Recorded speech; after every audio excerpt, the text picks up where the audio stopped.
આજે છોટાઉદેપુર ભારતીય જનતા પાર્ટી દ્વારા છોટાઉદેપુરના પદાધિકારીઓ માટેની જે નિમણૂક છે એ પ્રદેશના માન્ય જગદીશ વિશ્વકર્મા સાહેબ, આદરણીય શ્રી રત્નાકરજી સાહેબ તથા પ્રદેશના હોદ્દેદારો સાથે ચર્ચા વિચારણા અને પરામર્શ કર્યા બાદ છોટાઉદેપુર જિલ્લાનું સંગઠન જાહેર કરવામાં આવ્યું છે।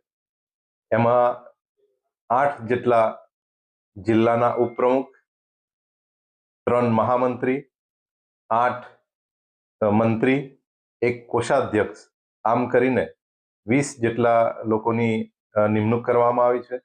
સાથે સાથે કાર્યાલય મંત્રી અને અમારા જે મોરચા છે, વિવિધ મોરચાઓ, એ મોરચાના જે પ્રમુખ છે એ અને એના મહામંત્રી, આમ કરીને 51 જેટલા પદાધિકારીઓનું આજે એમને નવી જવાબદારી આપવામાં આવી છે। આ જે સંગઠનાત્મક નિમણૂક છે એના કારણે સંગઠન વધારે મજબૂત બનશે। અમારો જે વ્યાપ છે એ વ્યાપ છેક ગામ સુધી પહોંચે અને આપ જોઈ શકો છો કે સંગઠનમાં જે લોકો નિમણૂક પામ્યા છે તેઓ અનુભવી છે, ઉત્સાહી છે અને જેમને વર્ષોથી પાર્ટી માટે કામ કર્યું છે અને આ પદ મળ્યું છે એનાથી એ વધારે ઉત્સાહથી અને લગનથી કામ કરશે।